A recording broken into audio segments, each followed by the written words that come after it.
action let's go 저 건물을 찾으러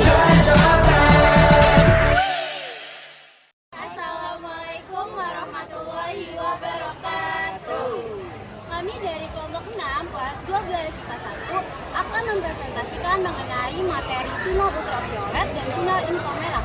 Sebelum itu, izinkan kami memperkenalkan terlebih dahulu. Nama saya Arlita Arni. Nama saya Lady Putri Jelani. Nama saya Putra Abdullah. Nama saya Aisyah Abdullah. Nah, kita akan membahas yang pertama ada pengertian sinar ultraviolet, yang kedua ada jenis-jenis sinar ultraviolet, dan yang ketiga ada dampak dari sinar ultraviolet. Lanjut ada pengertian sinar inframerah, terus ada karakteristik sinar inframerah, dan yang terakhir nih jenis-jenis sinar inframerah. Oke, langsung saja ke video presentasinya. Jadi kalian pernah nggak sih ngedengar kalau misalkan kita harus menggunakan tabir surya karena untuk mencegah paparan dari sinar ultraviolet yang bisa membahayakan kulit. Kenapa sinar ultraviolet dapat membahayakan sekaligus bermanfaat? Karena sinar ultraviolet adalah radiasi gelombang elektromagnetik yang berasal dari matahari. Sinar ini tidak dapat dilihat oleh mata, namun beberapa hewan seperti burung, kupu-kupu, dan lebah mampu melihat sinar ultraviolet dengan jelas. Tidak semua sinar ultraviolet yang berasal dari matahari mampu mencapai permukaan bumi. Karena lapisan ozon berhasil mencegah sinar ultraviolet untuk mencapai permukaan bumi. Di sini saya akan menjelaskan jenis-jenis ultraviolet. Yang pertama itu UVA, UVB, UVC. Oke, UVA itu yang pertama 90 sampai 99% itu masuk ke permukaan bumi. Oke, yang kedua panjang gelombangnya itu 315 sampai 400 cm. Yang ketiga dapat menembus jendela. Terus yang kedua UVB itu jenis-jenisnya itu yang pertama 10% sampai ke permukaan bumi. Yang kedua panjang gelombang 315 sampai 325 nm. Yang ketiga itu tidak dapat menembus jendela. Yang ketiga UVC itu jenis-jenisnya yang pertama tidak sampai ke permukaan bumi. Yang kedua itu panjang gelombangnya 100 sampai 280 nm. Saya akan menjelaskan dampak dari sinar UV. Sinar UV terbagi menjadi beberapa jenis. Yang saya ketahui ada UVA dan UVB. UVB, paparan sinar UVB hanya mampu mencapai lapisan luar kulit. Dampaknya menyebabkan luka bakar dan penghitaman warna kulit. Sedangkan paparan sinar UVA mampu mencapai lapisan tengah kulit. Dampaknya menyebabkan penuaan dini pada kulit. Adapun sinar UV yang layak dikonsumsi dan tidak boleh dikonsumsi.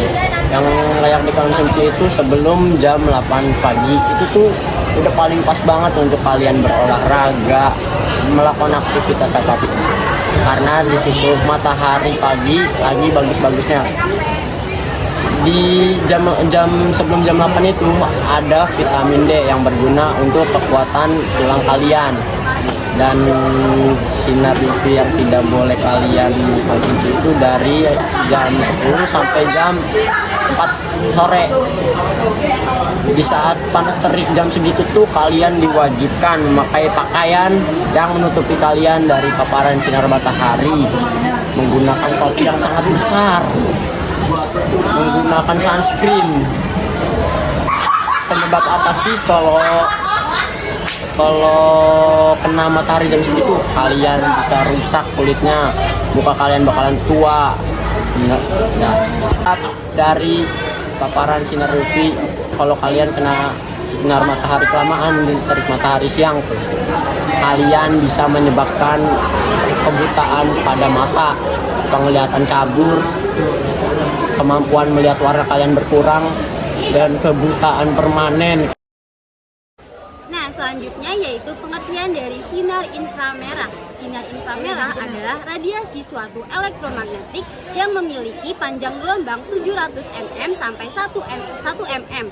Nah, panjangnya ini lebih panjang dari cahaya tampak, namun lebih pendek dari radiasi gelombang radio. Namanya ini berasal dari bahasa Latin yaitu infra, yang artinya bawah, sedangkan merah adalah warna dari cahaya tampak yang memiliki gelombang terpanjang. Selain itu juga, radiasi inframerah ini memiliki jangkauan 3 order. Radiasi inframerah juga berada pada frekuensi 10⁻11 sampai 10⁻14 Hz. Spektroskopi inframerah merupakan salah satu alat penting dalam mempelajari struktur molekul. Dengan gelombang inframerah, pesawat udara dan satelit-satelit dapat membuat potret-potret permukaan bumi. Selain itu juga, sinar inframerah ini berfungsi sebagai spionase dan keamanan. Hal itu dilakukan dengan cara membuat sensor yang dapat menangkap sinar inframerah, dan maka kita juga dapat menangkap bayangan objek-objek di malam hari.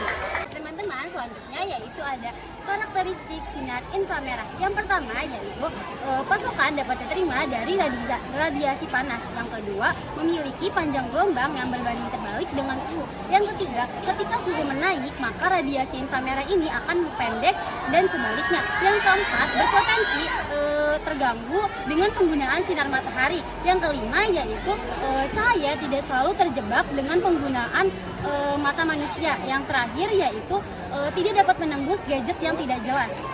Oke, selanjutnya saya akan membahas tentang jenis-jenis jarak inframerah. Yang pertama ada inframerah jarak panjang. Inframerah ini memiliki panjang gelombang 10 meter sampai 100 meter, cenderung agak jauh. Contohnya terdapat pada perangkat klinis. Yang kedua itu ada inframerah jarak menengah. Inframerah ini memiliki panjang gelombang 1,5 meter sampai 10 meter. Contohnya cenderung tidak terlalu jauh dan tidak terlalu dekat. Yang ketiga yaitu ada inframerah jarak dekat. Inframerah ini memiliki panjang gelombang 0,77 meter sampai 1,5 meter saja.